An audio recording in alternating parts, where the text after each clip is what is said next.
Fiz todas as mudanças no caminho da perfeição, mas quando enfim me senti linda o bastante, mudar a definição de beleza da noite para o dia. E se não existir linha de chegada? E de tanto tentar chegar lá, eu perder tudo que era meu em nome de uma beleza tão insegura, que não conquista nem a si mesma.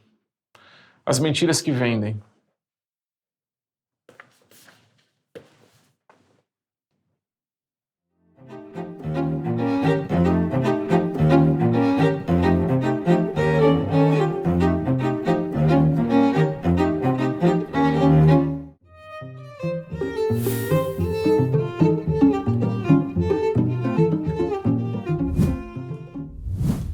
Foi no 5 de agosto de 1949 que aconteceu uma história muito interessante para a cultura americana e que foi celebrada depois de anos.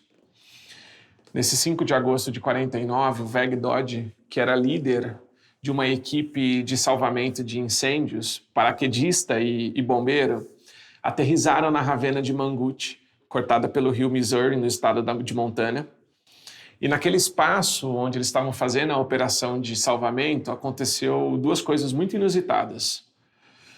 A primeira delas é que enquanto eles estavam apagando o fogo e aplicando o procedimento que treinaram há anos, o fogo mudou de direção. E na mudança de direção do fogo, o Veg Dodge pede para o seu time largarem os equipamentos.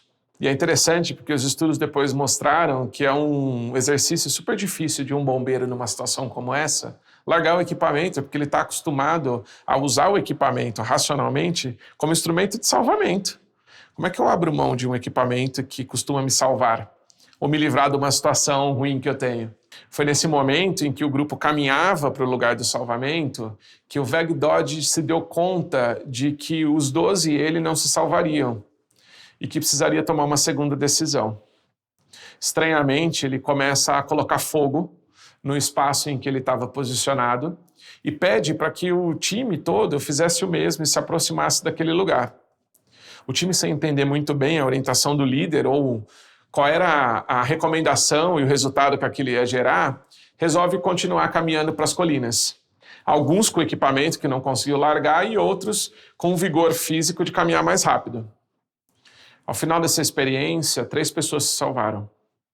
2 dos bombeiros que conseguiram chegar até o alto da colina, largando seus equipamentos, com mais velocidade que o fogo, e o próprio Veg Dodge, que no momento em que colocou fogo no entorno onde ele estava, ele molhou um pano com água e pressionou esse pano contra a terra agachado, com a expectativa de que quando o fogo passasse, aquela área já queimada não ia ser consumida.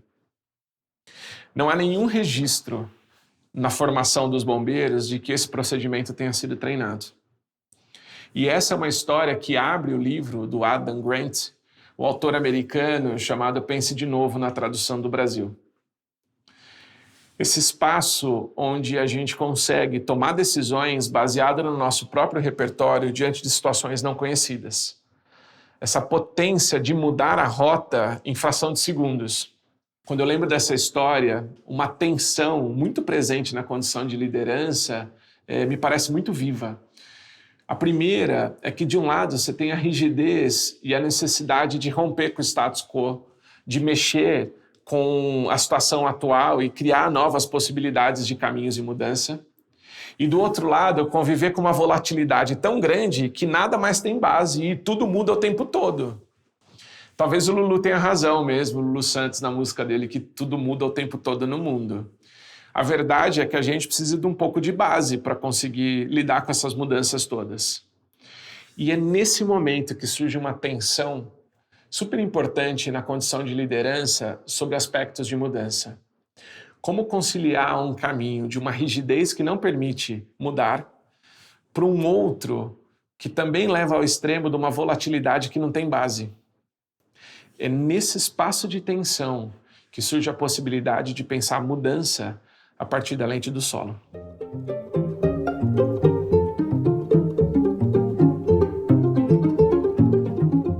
Há quem acredite que Shakespeare inventou a paixão. Na história de Romeu e Julieta, esse espaço de mudança de ânimo onde você acorda apaixonado por uma pessoa e vai dormir apaixonado por outra.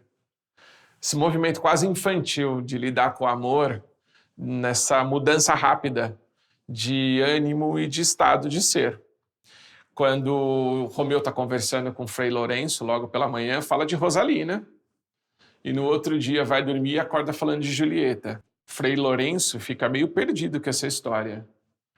Mas me lembra, de alguma forma, a nossa disposição para lidar com essas agendas de mudança. Tal como o Veg Dodge diante do incêndio. Essa mudança repentina que muda contextos e ambientes para a gente, e a gente precisa, de alguma forma, se adaptar a elas e construir novas realidades a partir disso. E a primeira perspectiva, nessas tensões que vão se abrindo entre a rigidez e o espaço de volatilidade na condição da liderança, se abre para o tema de essência. A tensão da essência é essa discussão entre se de fato aquilo que a gente quer preservar e que não pode ser mudado, de fato é o que a gente quer preservar e não pode ser mudado. Se a essência que a gente está dizendo que é um valor, ou uma missão, uma visão, uma premissa, uma prioridade que aquele grupo estabeleceu, se de fato ele não pode ser questionado ou a gente não pode abrir conversa sobre aquilo.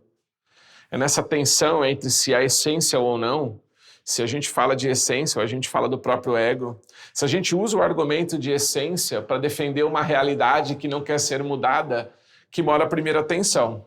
E abre caminho, para mim, na segunda perspectiva de tensão, que é da confiança. A confiança não só em si, mas do grupo de que a mudança vai acontecer.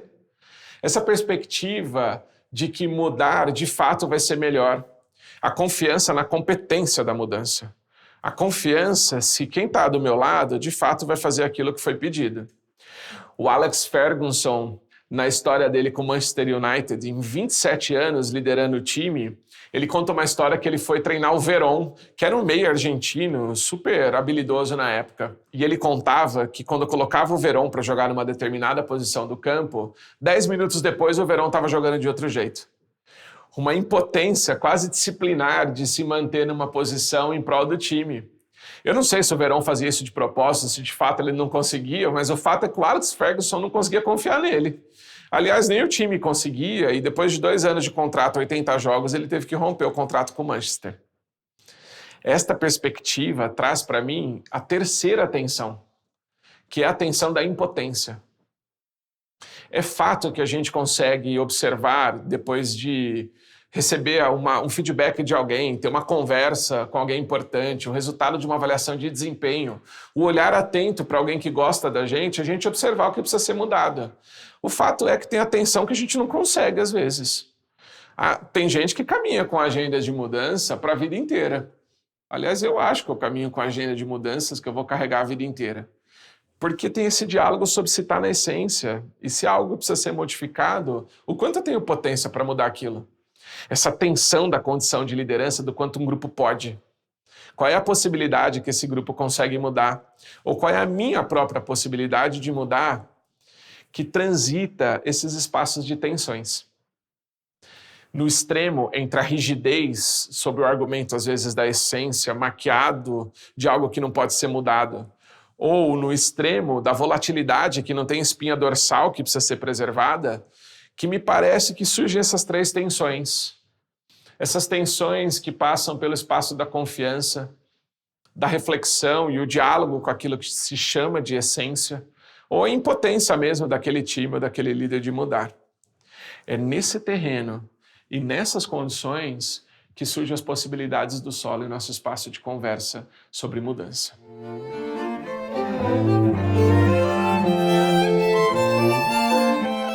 Em um mundo em que a gente supervaloriza a alta performance, a entrega do máximo, a entrega daquilo que é melhor o tempo todo, precisa de muita coragem para estar errado. E talvez uma das prisões nessas tensões todas que aparecem numa agenda de mudança more em lugares em que a gente sente que não pode errar. O primeiro caminho, como proposta para a gente lidar com essas tensões, ou sustentar essas tensões de uma forma que faça sentido e crie possibilidades para a condição de liderança, é a gente conseguir de algum jeito ter coragem para estar errado. A coragem para redesenhar caminhos, para rever as situações, as circunstâncias. Mudar ideias sobre o que a gente pensa sobre cada um dos temas ou as agendas que a gente está interagindo o tempo todo. Esse espaço da coragem de estar errado que leva a gente nem para o caminho da rigidez e nem para o espaço da volatilidade. É alguém que está atento.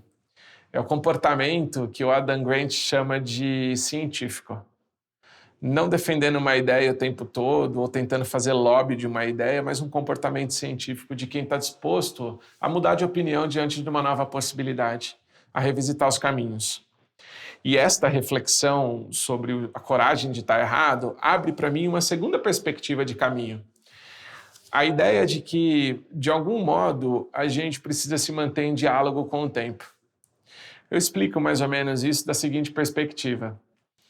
Se as ideias que eu estou desenvolvendo ao longo do tempo, elas estão baseadas num raciocínio de um tempo que não existe mais, é provável que eu vou ter uma baixa capacidade de mudar. O mesmo Adam Grant, eu insisto em falar muito dele, ele traz uma perspectiva de que alguém, por exemplo, que está usando o Windows 95 e você olha a pessoa usando um sistema operacional que não faz mais sentido, a sua ideia a respeito dessa pessoa é que ela está ultrapassada em alguma instância. Mas nenhum de nós sente vergonha de sustentar uma ideia que a gente defende desde 1995 e não faz mais sentido. É bem fácil perceber isso acontecendo em diversas temáticas que a gente tem debatido agora. As questões da mulher, diversidade e inclusão, a questão racial e todas as temáticas que estão abrindo novas avenidas e perspectivas para a humanidade. Quando você vê alguém sustentando uma ideia muito firme, baseada no passado, se você já caminhou nessas agendas, você vai perceber que não faz sentido. E aí, o nível de revolta que é causado no grupo é muito maior. O espaço de mudança individual acaba afetando o coletivo. Nesse terceiro caminho, ou possibilidade, aparece um revisitar da essência. Eu sei que vão dizer que esse é um caminho perigoso, porque pode ser que você esteja mexendo na coluna vertebral. A minha questão é se, de fato, se isso que a gente chama de essência é essência na raiz. Ou se é algo que a gente está usando só para fazer de conta ou se esconder atrás de alguma coisa que a gente não quer mudar. A gente escolhe a nossa rigidez e chama ela de essência. Mas se eu tenho coragem de ir nesse caminho, de ressignificar o erro, se eu tenho coragem de dialogar com o espírito do tempo, talvez a minha concepção de essência também tenha espaço de mudança.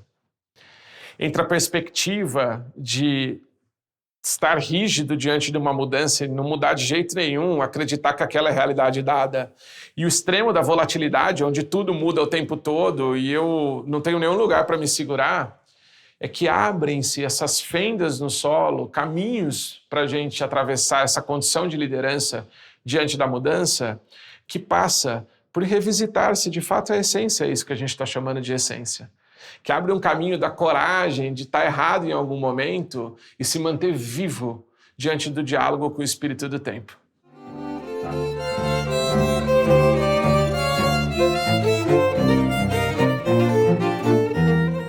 E é nessa perspectiva, onde no tema de mudança a gente tem um polo que vai para a rigidez e no outro o espaço da volatilidade, que a gente pode encontrar caminho seguro na coragem de estar errado, no revisitar da essência e dialogar com ela de um jeito diferente, e no espaço de conversar com o espírito do tempo para ver se as possibilidades continuam as mesmas. Solo também é um espaço para repensar a temática de mudança.